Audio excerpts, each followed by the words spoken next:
نماز جنازہ کے بعد بعض لوگ یہ سوال کرتے نظر آئے کہ جب امام صاحب السلام علیکم کہیں اس کے بعد ہاتھ کھولنے ہیں یا پہلے ہاتھ کھولنے ہیں۔ بعض ایسے لوگ بھی نظر آئے جب امام صاحب نے دائیں طرف السلام علیکم کہا تو انہوں نے دایاں ہاتھ لٹکا دیا، جب انہوں نے بائیں طرف السلام علیکم کہا تو انہوں نے پھر بایاں ہاتھ لٹکایا، اس طرح وہ نماز جنازہ سے باہر آئے۔ تو اس میں تفصیل مختصر یہ ہے کہ تینوں طریقے موجود ہیں، اس لیے کہ نبی پاک صلی اللہ علیہ وآلہ وسلم سے صراحت اور وضاحت کے ساتھ کوئی ایسا طریقہ منقول نہیں ہے کہ اس طریقے سے نماز سے باہر آ۔ بعض فقہا اس طرف گئے ہیں کہ سلام سے پہلے ہاتھوں کو کھول دیا جائے پھر سلام پھیرا جائے، بعض اس طرف بھی گئے ہیں کہ سلام کے بعد دونوں طرف سلام پھیر دے پھر ہاتھوں کو کھول دے۔ دیوبند کے فقہا علماء نے یہ فتویٰ دیا ہے کہ جب امام صاحب السلام علیکم کہیں دونوں طرف تو اس کے بعد سلام پھیرنا۔ اہل سنت و جماعت یعنی کہ حنفی بریلوی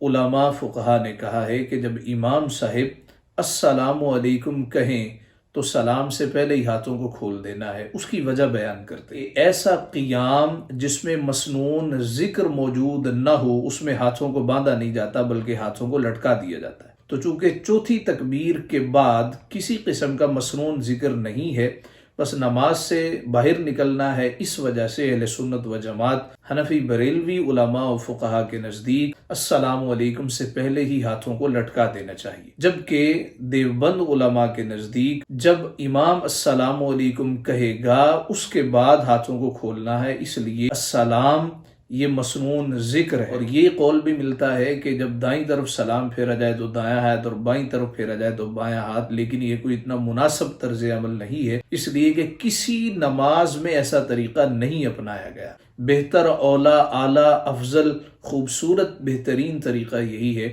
کہ جب امام صاحب سلام پھیرنے لگیں تو اس سے پہلے ہاتھوں کو کھول دیے، دونوں ہاتھ کھول دیے جائیں، لٹکا دیے جائیں، اس کے بعد پھر السلام علیکم ورحمۃ اللہ کہہ کے نماز سے باہر نکلا۔ اس معاملے میں شدت اختیار کرنا، جس طرح کے بعض مفتیان کرام کے لب و لہجے سے یہ ظاہر ہوتا ہے کہ وہ سمجھتے ہیں جو ہم نے طریقہ بیان کیا یہی درست ہے اور بقیہ احباب کا طریقہ غلط ہے، یہ کوئی مناسب طرز عمل نہیں ہے۔ جب کسی معاملے میں وسعت پائی جائے تو اس وسعت کو اختیار بھی کیا جا سکتا ہے۔ یہ ایسے ہی ہے جیسے اقامت کہنے والا اقامت کہتا ہے تو بعض لوگ ابتدا میں ہی کھڑے ہو جاتے ہیں، بعض لوگ حی علی الصلاۃ حی علی الفلاح کے درمیان میں کھڑے ہوتے ہیں، اور بعض لوگ اشہد ان محمد رسول اللہ پہ کھڑے ہو جاتے ہیں۔ نبی پاک صلی اللہ علیہ وآلہ وسلم کے زمانہ مبارک میں جب سرکار دو عالم صلی اللہ علیہ وآلہ وسلم اپنے حجرہ انور سے باہر تشریف لاتے تو سرکار کا چہرہ انور دیکھ کے صحابہ کھڑے ہو جایا کرتے تھے۔ تو اس میں بھی وسعت پائی جاتی ہے، لیکن بہتر طریقہ یہی ہے کہ جب حی علی الصلاۃ اور حی علی الفلاح کا درمیانی